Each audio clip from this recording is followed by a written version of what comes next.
जब जनवरी के अंदर जो है वो केयर टेकर सेटअप के अंदर जो है वो जिम्मेदारी संभाली थी, तो हमारी सबसे पहले रिक्वेस्ट ये थी कि पंजाब जो कि 1-1 करोड़ गठरी देता रहा है साल की, उसकी क्रॉप 33 लाख रह गई।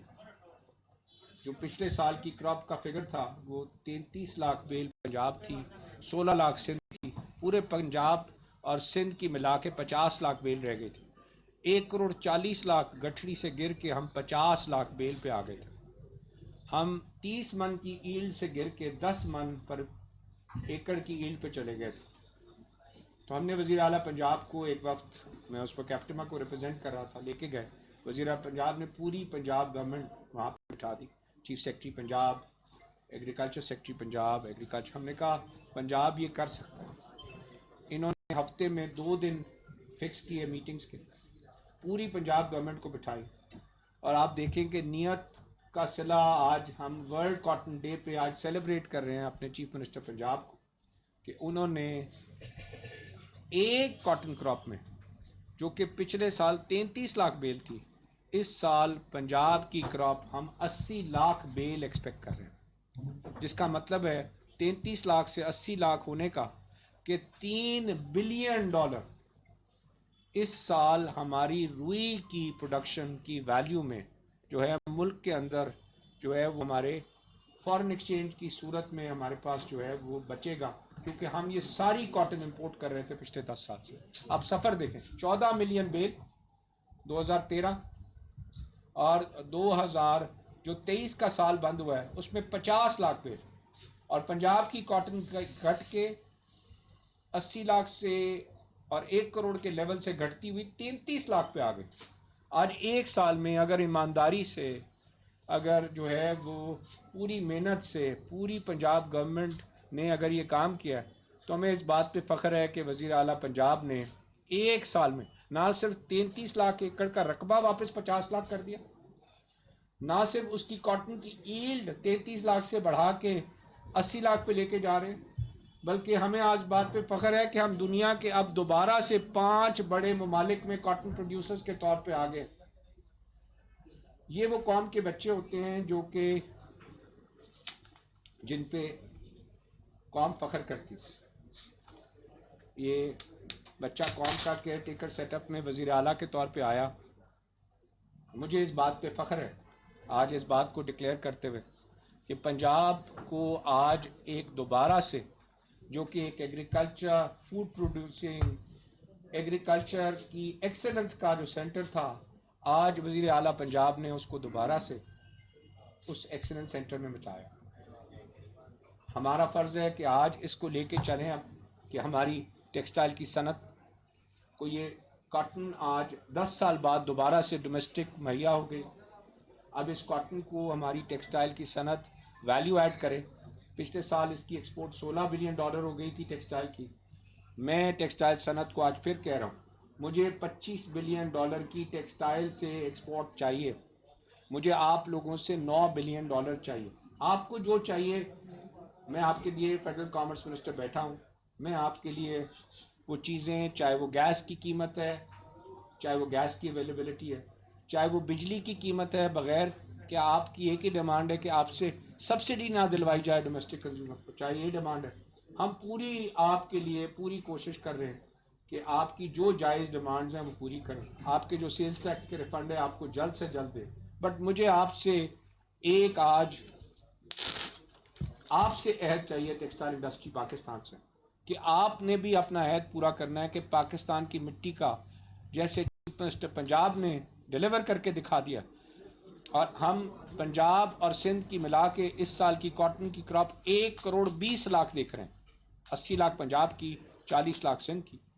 अगर ये लेवल्स हम अचीव करते हैं, और वो लेवल उस वक्त हैं कि जबकि वाइट फ्लाई भी आई, जबकि अभी सीड की भी रिसर्च नहीं हुई, अभी वो टाइम है सिर्फ मेहनत से काम हुआ, सिर्फ जिम्मेदारी से। जो लोग कहते थे कि ऐसा भी हो सकता है कि जो है वो खाली खड़े होकर फसलें संभाल लें, तो इन्होंने खड़े होकर भी अल्हम्दुलिल्लाह फसलें संभाल ली। आपने भी, टेक्सटाइल इंडस्ट्री ने भी। $16 बिलियन का टारगेट मुझे $25 बिलियन अचीव करके देना है। हमारा एक्सपोर्ट का टारगेट जो पिछले साल 27 था, हमने अपना टारगेट $35 बिलियन बनाया है।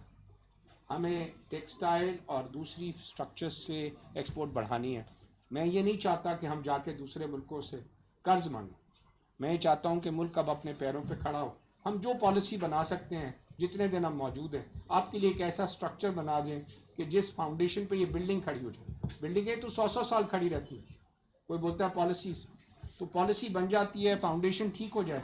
तो मैं चीफ मिनिस्टर पंजाब को भी कहूँगा, कॉटन रिसर्च इंस्टीट्यूट ने बहुत अच्छा काम हो सकता है। आप बराए मेहरबानी ये जो मुल्तान का कॉटन रिसर्च इंस्टीट्यूट है, जो सकरंद का है, ये दोनों सूबाई गवर्नमेंट में लें, ये मैं शुरू से रिक्वेस्ट कर।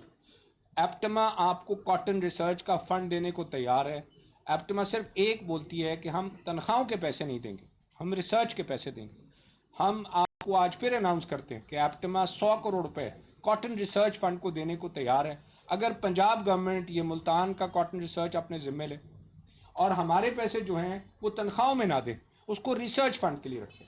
हम आज आपको अनाउंस करके कहते हैं कि आप हमसे 100 रुपये बेल लें, हर बेल पे 100 रुपये लें, लेकिन पंजाब गवर्नमेंट ले और ये ऐसा सिस्टम बना दे 100 करोड़ से कि ये 100 करोड़ से पंजाब गवर्नमेंट के पास रिसर्च फंड आए।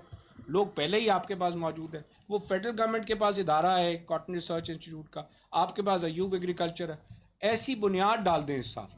दूसरी बात, कॉटन जोनिंग कर दें अगले साल के लिए, क्योंकि जब आप ऐसी फसलें लगाते हैं जिसमें वाइट फ्लाई है तो कॉटन की जब मेच्योरिटी आने लगती है तो उस जगह पे सफ़ेद मक्खी का अटैक हो जाता है, फार्मर को नुकसान हो जाता है। इस दफ़ा आपने बहुत मेहनत की है, लेकिन उस मेहनत को कॉटन रिसर्च के थ्रू चलें। तीसरी चीज़ मैं कहूँगा, ये रिसर्च इंस्टीट्यूट्स को अब दुनिया के रिसर्च इंस्टीट्यूट के साथ उसकी जॉइंट वेंचरशिप कर दें। हम इस साल इंशाल्लाह 30 मंथ पे पहुँचेंगे, 10 मंथ से 30 मंथ, और अगर 10 मंथ से पहुँचे हैं 30 मंथ तो हम पहुँच गए 1 करोड़ 20 लाख पे। दुनिया 60 मंथ पे है, तो इसका मतलब है यहाँ $6 बिलियन और पड़ा हुआ है रुई में। तो चीफ मिनिस्टर साहब, ऐसी फाउंडेशन बन जाए कि ये जो $3 बिलियन है ये फाउंडेशन में हो, और अगला $6 बिलियन भी आज वर्ल्ड कॉटन डे पे आज अनाउंस करके जाएं कि पाकिस्तान नेक्स्ट ईयर 12 मिलियन नहीं प्रोड्यूस करेगा, बल्कि उतनी कॉटन प्रोड्यूस करेगा जितनी रिक्वायरमेंट है, और 30 मन नहीं करेगा। अगले साल का टारगेट आप दें कि आपने रिसर्च इंस्टीट्यूट से कैसे मिलके जो है, जिस तरीके से मोशन स्पीड काम कर रहा है, इसी तरीके से मोशन स्पीड जो है वो कॉटन की रिसर्च के इदारों को भी अब पंजाब में लाए, हमसे भी उसी के फंड्स ले, और वो ऐसा इस्टेब्लिशमेंट बना दे जिससे वर्ल्ड कॉटन डे पे हम अगले साल फिर फ़ख्र से कहें कि हमने 12 मिलियन नहीं, इस साल हमने 20 मिलियन बेल प्रोड्यूस की है और हमारे पास कॉटन सरप्लस हो गई। Thank you very much sir. बिस्मिल्लाहिर्रहमानिर्रहीम। Federal minister commerce Gauhar Ejaz साहब, एप्टमा के सारे ऑफिशियल्स और सारे जर्नलिस्ट भाई, डेफिनेटली आज एक बड़ा खुशी का दिन है जो वर्ल्ड कॉटन डे मना रहे हैं, और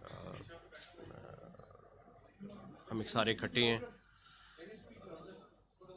हम सारे यहाँ इकट्ठे हैं। मुझे आज एक कॉटन के फंक्शन के लिए मुल्तान भी जाना था, बस कुछ वजह से नहीं जा सका, लेकिन फिर एप्टमा का ये वाला अटेंड कर रहा हूँ।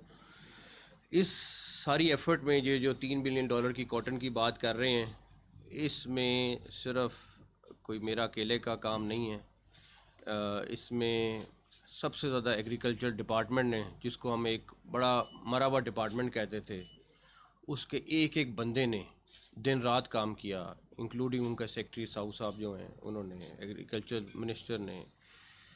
प्लस इस सारी चीज़ में हमें एप्टमा ने बहुत सपोर्ट की, इनके कंसल्टेंट जो थे वो हमें रिपोर्ट्स भेज रहे थे कॉन्टीन्यूसली, इनके लोगों ने हमें बहुत ज़्यादा गाइड किया। और लिम्स जो एक नया इदारा बना है, आर्मी ने बनाया है, वो हमें कॉन्टीन्यूसली सेटेलाइट की तस्वीरें भेज रहे थे, वो हमें एडवांस बता रहे थे कि अब आपका ये सफ़ेद सुंडी का अटैक यहाँ पे हो गया है, इस ज़िले में ज़्यादा हो गया है, वो हर दिन हमें अपडेट कर रहे थे। फिर मैं पाकिस्तान आर्मी का शुक्रिया अदा करूँगा, क्योंकि जिस टाइम ये बड़ा मैसिव स्केल का सफ़ेद मक्खी का अटैक हुआ है तो आर्मी के हेलीकॉप्टर्स, आर्मी के ड्रोन्स मौके पे पहुँचे हैं और मुसलसल 10-12 दिन जिन जिन जगहों पे ये हमला हुआ था उस पर स्प्रे करते रहे। ये ऐसे ही था, एक जैसे जंगी बुनियादों पे आप काम कर रहे थे, और अगर हम वो उस टाइम वो इवेंट ना करते तो हमारी फसल और ज़्यादा नुकसान हो जाती। ऑलरेडी हमें 2 मिलियन बेल तकरीबन या 1.5 मिलियन बेल का नुकसान एक तो थोड़ा बहुत इस हमले से हुआ है, बाकी जो सतलुज में सैलाब आया है उससे भी हमारा काफ़ी नुकसान हुआ है। तो अगर वो तकरीबन लाख एकड़ हमारा वो ज़ाया हो गया, 70-80 हज़ार तकरीबन उसमें सतलुज से ज़ाया हुआ, तो उसमें खैर हम कुछ नहीं कर सकते थे, बेबस थे, सैलाब था, जितना बचाने की कोशिश कर सकते थे किया। तो ये जो एफ़र्ट है ये पूरी टीम एफ़र्ट है और जिसमें सारे लोग शामिल हैं, किसी अकेले बंदे का कोई काम नहीं है। लेकिन ये चीज़ ज़रूर है इससे कि अगर सारे मिल के टारगेट लेके काम करें तो दुनिया में कोई भी चीज़ आप अचीव कर सकते हैं। $3 बिलियन डेफिनेटली एक एडिशनल पाकिस्तान के फार्मर के पास आएगा। इसी तरह पंजाब से चावल पिछले साल $1 बिलियन का एक्सपोर्ट हुआ था, इस साल $2 बिलियन का एक्सपोर्ट होगा। अब हमारा अगला टारगेट, ऑलरेडी वीट पिछले साल बड़ी अच्छी हुई थी, इस साल भी हमारा टारगेट है कि वीट का जो पर एकड़ काश्त उसकी निकले किसान की वो बहुत अच्छी निकले, उसके ऊपर हम बहुत काम कर रहे हैं। बीज वालों से भी बात कर रहे हैं। पाकिस्तान का एक बहुत बड़ा मसला सीड का है, फार्मर का नहीं है। वो तो बेचारा जो उसको मिलता है वो लगा देता है। सीड की रिसर्च ना होने के बराबर है, जो करके भी लाता है तो वो उसका सीड की रिसर्च चोरी हो जाती है। और तीसरा मसला ये है कि जो सीड से रिलेटेड लोग हैं वो इतने ज़्यादा अप्रूवल्स में फंस जाते हैं कि उनको कई कई साल वो लग जाते हैं। हमने ऑलरेडी पहले भी अनाउंस किया है कि पहले फेडरल गवर्नमेंट से सीड की अप्रूवल करानी पड़ती, फिर 2 साल का प्रोसेस था जो पंजाब में कराना पड़ता था कि पहले फेडरल गवर्नमेंट का अपना टाइम लगाओ, पता नहीं कितना टाइम वहाँ लगेगा, उसके बाद आप पंजाब आ जाओ। पंजाब में 2 साल उन्होंने कहा था टाइम है, 2 साल तो कहते थे मुंह से, कितने साल में होती थी ये अल्लाह को पता। हमने पंजाब से सीड की अप्रूवल ख़त्म कर दी है, जो फेडरल गवर्नमेंट रजिस्टर करा ले वो पंजाब में अपना बीज ला सकता है। ताकि ये सिस्टम ख़त्म हो, ये चीज़ें बुलडोज़ करनी पड़ेंगी तो आपका किसान के पास सही चीज़ पहुंचेगी। सही चीज़ पहुंचेगी तो आपकी काश्त सही होगी। जैसे गौर साहब कह रहे हैं, ये $6 बिलियन और इसी ज़मीन से आ सकता है, लेकिन उसके लिए उसको बीज अच्छा देना है, उसकी स्ट्रेटजी अच्छी बनानी है, उसको ज़रिए अद्वियात जाली ना मिलें, सही मिलें। ये सारी चीज़ें जो करनी पड़ेंगी। तो जो हमारे से मुमकिन हुआ हमने किया। सीड के बाद अब हमारा एडिबल ऑयल और वीट अगला टारगेट है और इंशाल्लाह ताला मुझे उम्मीद है कि हम उसमें भी जो काश्त आ रही है उसमें जो मुमकिन हो सका हमसे करेंगे। ऑलरेडी हम उस पर मीटिंग्स कर रहे हैं, पुश कर रहे हैं। हमारे कमिश्नर डीजी खान बहावलपुर मुल्तान ने दिन रात काम किया इसके ऊपर, क्योंकि इस इलाके में सबसे ज़्यादा ये काश्त हुआ था कपास। जो रिसर्च इंस्टीट्यूट्स की गौर साहब ने बात की वो बिल्कुल सही बात है। अभी रिसर्च इंस्टीट्यूट्स बिल्कुल काम करने को तैयार नहीं है और मैं इनसे बिल्कुल कहूँगा कि अभी हमने इनसे बिल्कुल पैसे नहीं लेने। उसकी वजह ये है कि अभी लेके फिर ज़ाया करने वाली बात है। अभी रिसर्च इंस्टीट्यूट्स को पहले तो हम ठीक करने की कोशिश कर रहे हैं, क्योंकि एक रिसर्च आपकी कर रही है एग्रीकल्चर यूनिवर्सिटी और एक रिसर्च इंस्टीट्यूट। अब 2 अलग-अलग मस्जिदें हैं। अब पहले तो फैसला ये करना है कि किसने एक्चुअल रिसर्च करनी है। उसके लिए तनवीर साहब की सरबराही में कमेटी बनी हुई है, वो अगले चंद दिनों में फ़ैसला कर लेगी। उसके बाद हम अपनी प्रपोज़ल SIFC में भेज रहे हैं ताकि इंटरनेशनली उन रिसर्च इंस्टीट्यूट्स को अडॉप्ट किया जाए। उसमें हम एप्टमा को शामिल करेंगे, बाकी दुनिया की यूनिवर्सिटीज़ को शामिल करेंगे और वो उनको हैंड ओवर करेंगे ताकि एक्चुअल में रिसर्च हो। जो रिसर्च है उनके अपने मसाइल हैं, उनके अपने इश्यूज़ हैं, मगर ये इंटरनेशनल स्टैंडर्ड की जब तक ये रिसर्च नहीं होएगी, जब तक हम उस रिसर्च इंस्टीट्यूट एक नहीं, एक हमारा पंजाब का है, एक सड़क पार करके एग्जैक्टली वही फेडरल गवर्नमेंट का है। काम अगर किसी से पूछें तो खैर उनका अपना उसमें जवाब है, लेकिन वो जस्टिफाइड नहीं है। तो हमें बिल्कुल उसके ऊपर काम करना है। और तीसरा क्या चीज़ है, सॉरी, हाँ, तो अब वो आज तनवीर साहब उधर गए हुए हैं मुल्तान में वर्ल्ड कॉटन डे पे। उन्होंने अब इंस्टीट्यूट के ऊपर वो भी कमेटी वही सरबराही में फ़ैसला करने लगे हैं। जो भी वो फ़ैसला करेंगे, एग्रीकल्चर डिपार्टमेंट ने वंस अगेन, चाहे वो एग्रीकल्चर मिनिस्टर हैं तनवीर साहब, चाहे वो सेक्रेटरी हैं, चाहे पूरी टीम है, उन्होंने कमाल का काम किया। और मैंने उनसे वादा किया था कि अगर ये एग्रीकल्चर डिपार्टमेंट से डेवलप करता है, उनके किसी बंदे के पास ट्रांसपोर्ट नहीं है, एग्रीकल्चर वालों के पास ट्रांसपोर्ट नहीं, क्योंकि किसी ने कभी फोकस ही नहीं किया। जो किसी को सबसे बुरा महकमा समझा जाता था, हमने उनसे वादा किया था कि एक तो आज हम उनके लिए स्पेशल पैकेज एग्रीकल्चर डिपार्टमेंट के लिए सेक्रेटरी फाइनेंस काम कर रहे हैं वो अनाउंस करेंगे, और दूसरा उनको जो ट्रांसपोर्टेशन के इशूज़ हैं इंशाल्लाह वो सारे सॉल्व करेंगे। Thank you. सीएम साहब, अभी जब आप मुल्तान के दौरे पे गए थे तो ज़रई यूनिवर्सिटी में हम आपके साथ मौजूद थे, उधर 2 घंटे से ज़ायद वक्त वहाँ पर लगा था जब ज़रई माहिरीन जो है वो अपनी राय दे रहे थे। तो ज़्यादातर मसाइल, अभी जिस तरह आपने अपनी प्रेस कॉन्फ्रेंस में भी बताया कि ज़्यादातर मसाइल वो है जो जिनका ताल्लुक बरह रास्त वफाक से है। तो ये जो वफाक से मुतल्लिका जो मसाइल हैं इनका हल जो है वो कैसे होगा? तो वफाकी वजीर भी आपके साथ बैठे हैं, क्योंकि ये तो कॉमर्स का मिनिस्टर है, तो यहाँ पर ज़्यादा बेहतर होता कि जो ज़राअत के वजीर है वो भी यहाँ पर मौजूद होते, ताकि जो हजरात के हवाले से ये इतनी बड़ी प्रेस कॉन्फ्रेंस हो रही थी तो जो मसाइल थे वो भी हल हो जाते हैं। अब वफाक हमारे साथ बैठी हुई है, तो अब वफाक को हम रिक्वेस्ट करेंगे। ऑलरेडी गौर साहब बड़े अच्छे तरीके से वहाँ पे जो भी इश्यूज़ हैं उनको हाईलाइट कर रहे हैं और सॉल्व करने की कोशिश कर रहे हैं, लेकिन बिल्कुल जो वहाँ से रिलेटेड इश्यूज़ हैं हम इसीलिए SIFC में रेफ़र कर रहे हैं ताकि उनको जल्दी सॉल्व कर लीजिए। चीनी, मेरा सवाल ये है कि चीनी 90 से 180 रुपये पर चली गई। अदालत ने आप इख्तियार ये दे दिया है कि सूबाई हुकूमत का ये इख्तियार है कीमत का तयन करना।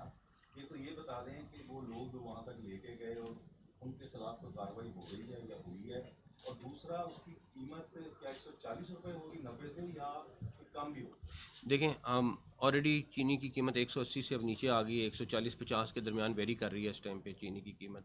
डेफिनेटली 180 पे गई थी, जिसमें होल्डर्स भी इन्वॉल्व थे, उसमें कुछ और लोग भी इन्वॉल्व थे और स्मगलिंग भी हो रही थी। अल्लाह का शुक्र है जब से स्मगलिंग को थोड़ी सी रुकी है, बहुत चीज़ें बेहतर होना शुरू हो गई, और मुझे बड़ी उम्मीद है अल्लाह ताला से कि इंशाल्लाह जैसे ही ये स्मगलिंग बिल्कुल ज़ीरो पे जाती है आप देखिएगा दुनिया बड़ी चेंज होगी। जी जवाब साहब।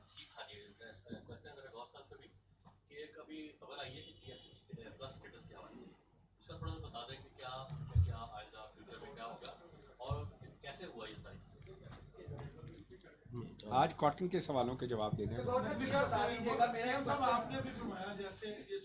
आज सेलिब्रेशन डे है कॉटन। सबसे बड़ा मसला सीएम साहब ये है कि जैली खादें और जैली बीज भी बहुत बड़ा इशू है यूपी पे जहाँ, जिसके लिए प्रॉपर सजा का जवाब पहले ये बता भी चुके हैं, फरमा भी चुके हैं कि सबसे बड़ा जो इशू है वो मैनेजमेंट का, हमारे इंफ्रास्ट्रक्चर है, मैनेजमेंट इशू मौजूद है। तो सर इसके लिए ये सबसे बड़ा, जिसका डायरेक्ट डैमेज भी होता है बंदा, इसके लिए कोई सख्त से सख्त सजा या इसके लिए क्या हिकमत अमली है कि कम से कम किसानों तक जो पहुंचे वो तो हालत? देखें, इसमें मैं अदालतों को भी कसूरवार नहीं ठहराऊंगा, इसमें सख्त लॉज की ज़रूरत है, और मुझे उम्मीद है इंशाल्लाह ताला जब अगली हुकूमत आएगी और वो ज़रूर इसको कंसिडर करेगी कि नए सख्त लॉज बनने ज़रूरी हैं। अब आपके सामने वो डॉक्टर जो 5 दफ़ा पकड़ा गया और लोगों की किडनियाँ निकाल के वो बेच रहा था, सारा कुछ कर रहा था, अब वो 6ठी दफ़ा पकड़ा गया, तो अदालत ने तो वो सामने चीज़ रखनी है, उसी के ऊपर फ़ैसला करना है। तो मेरा ख़्याल है इसके लिए हम क्योंकि लॉज नहीं बना सकते, हम जो ऑलरेडी लॉज मौजूद हैं उनके अंदर काम करना है हमें, लेकिन मैं ज़रूर ये सजेस्ट करूँगा कि अगली गवर्नमेंट इंशाल्लाह ताला आएगी तो इन 5-7 चीज़ों पे, ख़ास तौर पे इन 5-7 चीज़ों पे ज़रूर सख्त लॉज बनाएंगे। बुनियादी काम जो है जोनिंग का, एग्रीकल्चर में बुनियादी काम जोनिंग का है, आपने इमरजेंसी लगा के कर दिया। जोनिंग के लिए क्या हिकमत अमली है, क्या प्लानिंग है? देखें, जोनिंग के ऊपर डिफरेंट डिबेट्स हैं, कुछ जगहों पे जोनिंग हो सकती, कुछ जगहों पे नहीं भी हो सकती, तो उस पर ऑलरेडी तनवीर साहब जो एग्रीकल्चर मिनिस्टर हैं वो ऑलरेडी काम कर रहे हैं इसके ऊपर। आगे सर्दी है, स्मोक भी आने वाला है, और फरवरी तक तरक्याती कामों को भी रोका गया है। स्मोक के हवाले से क्या आप लोगों की तैयारी है, इसको किस तरह से करेंगे, और तरक्याती काम जो इस वक्त जारी हैं उनको भी वक्त पर मुकम्मल करना? हमारी बिल्कुल कोशिश है कि तरक्याती काम जितने हैं उनको दिन रात लगा के ख़त्म करें। 3-3 शिफ्टों में काम हो रहा है, दिन रात लगे हुए हैं इस टाइम पे, और हम इसीलिए मार रोड को और बाकी जगहों को डस्ट फ्री करने की कोशिश कर रहे हैं, लेकिन उसमें बहुत सारा हिस्सा दूसरी साइड से बॉर्डर के आता है, बिकॉज वहाँ पे वो फसल जलनी है, उससे आएगा सारा कुछ। जो हमारी साइड है उस पर ट्रांसपोर्ट भी लगा हुआ है, एनवायरनमेंट डिपार्टमेंट भी लगा हुआ है, इंडस्ट्री डिपार्टमेंट भी लगा हुआ है, सारे लगे हुए इस टाइम ताकि हम इसको मिनिमम कर सकें। वो आपसे जवाब जी।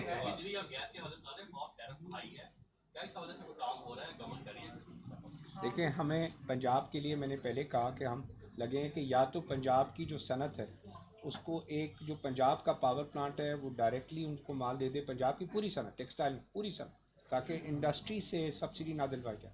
या फेडरल गवर्नमेंट जो है वो जो सनतों से सब्सिडी दिलवा रही है दूसरे कंज्यूमर को वो ना दे, ताकि सनतें चलेंगी तो डोमेस्टिक कंज्यूमर अपना बिल पे करेगा। अगर सनतें ही बंद हो जाएंगी तो इस बात को हम एपेक्स कमेटी में भी डिस्कस कर रहे हैं, फेडरल गवर्नमेंट में भी डिस्कस कर रहे हैं। सीएम पंजाब भी ये मुकदमा पंजाब का लेके गए हैं। मुझे अल्लाह से पूरी उम्मीद है कि दोनों में से कोई एक फैसला ज़रूर होगा कि या सनत सब्सिडी सनत से बंद कराई जाएगी कि सनत हमारे सब्सिडी ना दे। इस पे चीफ सेक्रेटरी पंजाब जो हैं वो ऑलरेडी फेडरल गवर्नमेंट से टेकअप किया हुआ है, मिनिस्टर इंडस्ट्रीज़ भी हैं दोनों ने, कि हमें अपने इंडस्ट्री के लिए पावर रेट्स को डायरेक्टली देने दें। पावर प्लांट्स हमारे पास मौजूद हैं पंजाब गवर्नमेंट का, उसके हिसाब से करना जाए। तो मैं आपको बता रहा हूँ ना, ये 2-3 बंदे हमारे, एक minister agriculture, chief secretary agriculture के जो सेक्रेटरी वो जो चेयरमैन पीएनडी पे, ये लोग दिन रात इन काम पे लगे हुए और इंशाल्लाह ताला आपको अल्लाह ने चाहा तो